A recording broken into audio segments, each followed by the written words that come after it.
کی اس کانفرنس کے صاحب صدر درگاہ عالیہ وارثیہ کے سجادہ نشین اور ہم سب کی محبوب شخصیت جو کہ ہر طرح اس طرح کے موقع پر اپنی کانفرنس سجا کر اور اپنے اس پیغام کو پوری دنیا میں پہنچاتے ہیں، گزارش کروں گا آل نبی اولاد علی صاحبزادہ والا شان حضور قبلہ پیر سید حسنین محبوب گیلانی قادری چشتی وارثی مدد العالی آپ تشریف لائیں اور اس کانفرنس کے حوالے سے اور عظمت قرآن کے حوالے سے اپنے خیالات کا اظہار فرمائیں۔ نحمده ونصلي ونسلم على رسوله الكريم اما بعد فاعوذ بالله من الشيطان الرجيم بسم الله الرحمن الرحيم انا نحن نزلنا الذکر وانا له لحافظون۔ بے شک یہ ذکر عظیم یعنی قرآن پاک ہم نے ہی اتارا ہے اور یقیناً ہم ہی اس کی حفاظت کریں گے۔ محترم مہمانان گرامی قدر، علماء کرام، اسلامک اسکالرز، قرۂ کرام، نعت خان اور باقی تمام افراد جو کہ اس اہم اور نازک مسئلہ پر جو کہ تحفظ قرآن کانفرنس کے عنوان پر آج منعقد پذیر ہے، تھوڑے وقت پر اپنی آمد یقینی بنا کر آپ تمام احباب نے اپنی غیرت ایمانی کا ثبوت دیا ہے۔ ہم اس کے لیے آپ کے شکر گزار ہیں۔ اللہ پاک اپنے حبیب صلی اللہ علیہ وآلہ وسلم کے صدقے سے آپ کی دین میں، دنیا میں، آخرت میں بھلائیاں جو ہے وہ عطا فرمائے۔ آج کی یہ جو تحفظ قرآن کانفرنس ہے، سویڈن میں جو عید الاضحیٰ کے دن جو ایک دل سوز واقعہ پیش آیا جو کہ قرآن پاک کی بے حرمتی کی جسارت پر مشتمل تھا، اس کی مذمت اور قرآن سے اپنی عقیدت اور محبت کے اظہار کے لیے منعقد کی گئی ہے۔ آج بھی اہل مغرب میں جو سب سے تیزی سے پھیلنے والا دین ہے وہ دین اسلام ہے، اور جو کہ آئندہ انشاءاللہ تعالی کچھ اشروں میں یورپ کا نقشہ بدلنے کی پیشین گوئی ان کے اپنے تھنکس ٹینک جو ہیں وہ کر چکے ہیں۔ اس لیے قبولیت اسلام کے بڑھتے رجحان کو روکنے کے لیے جب دلیل کی زبان بند ہو جائے تو پھر اوچھی حرکتوں پر اتر آنا کفار کی پرانی عادت ہے۔ اس کے لیے کبھی اسلام کو تختہ مشق بنایا جاتا ہے اور کبھی اس کی تعلیمات کو، اور پھر رحمت للعالمین کی صلی اللہ علیہ وآلہ وسلم کی شان میں گستاخی کی جرت، اور اب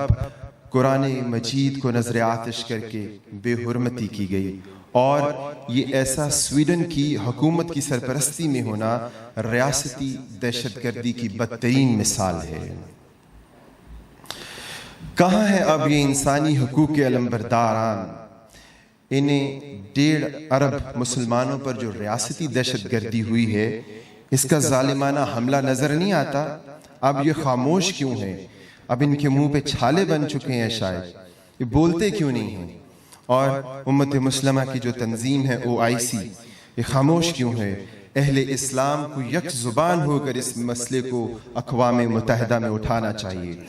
اور اس سے پہلے امت مسلمہ کو اتحاد و یگانگت کے ساتھ اپنی ملکی حدود سے نکل کر اسلام کی وحدت کا حقیقی امین بننا ہوگا۔ اہل مغرب و استعمار سے کہوں گا، نور خدا ہے کفر کی حرکت پہ خندہ زن، پھونکوں سے یہ چراغ بجھایا نہ جائے گا۔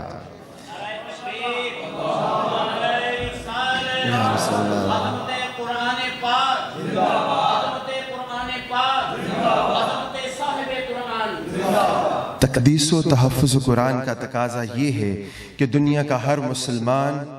خواہ وہ مرد ہو، عورت ہو، بوڑھا ہو، بچہ ہو یا جوان ہو، اپنے اوپر فی الفور اطیع اللہ و اطیع الرسول کو لازم کر لے۔ اہل اسلام یہ سوال کئی اشروں سے سر اٹھا رہا ہے کہ آخر مغرب نے گزشتہ کئی دہائیوں سے قرآن مجید کو کیوں ٹارگٹ کر رکھا ہے؟ دراصل قرآن مجید و فرقان حمید حریت، حجاب، غیرت، توحید، عدل اور انصاف اور غیرت ایمان کا پیغام پہنچاتا ہے۔ تو اس کا صاف مطلب ہے کہ دین اسلام کا غلبہ، جس سے اہل مغرب اور دجالی قوتیں جو ہیں ان پر لرزہ طاری ہو چکا ہے۔ آج ہم اس تحفظ قرآن کانفرنس میں یہ قرارداد پیش کرتے ہیں کہ ہم سویڈن کی مجرمانہ اور ریاستی دہشت گردی جو کہ قرآن پاک کو نظر آتش کرنے کی شدید مذمت کرتے ہیں اور حکومت وقت سے مطالبہ کرتے ہیں وہ اس نازک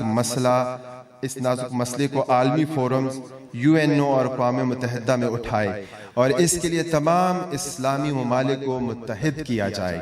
اور عالمی عدالت انصاف میں بھی رجوع کر کر اس پر عالمی قانون جو ہے وہ منظور کروایا جائے، تاکہ کبھی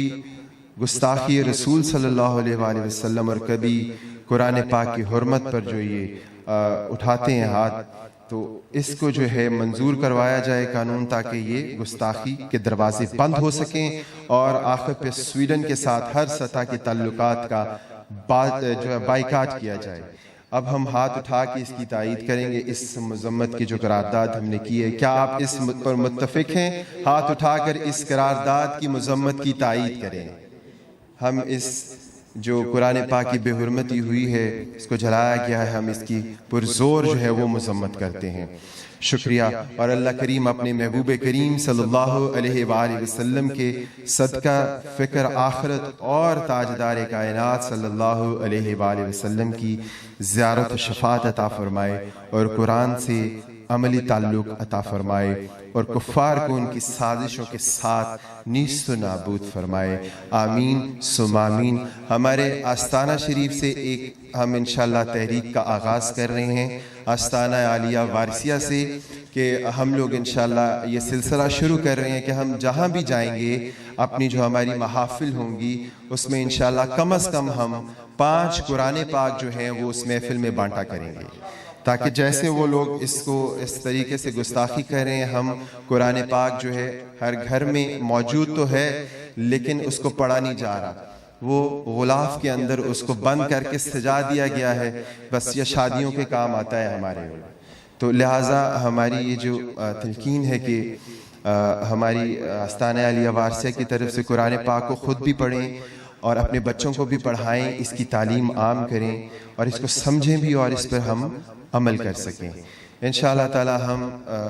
قرآن پاک جو ہے ہر محفل میں جس میں ہم جاتے ہیں وہاں انشاءاللہ ہم کم از کم 5 قرآن پاک جو ہے وہ تقسیم کریں گے انشاءاللہ۔ بہت شکریہ۔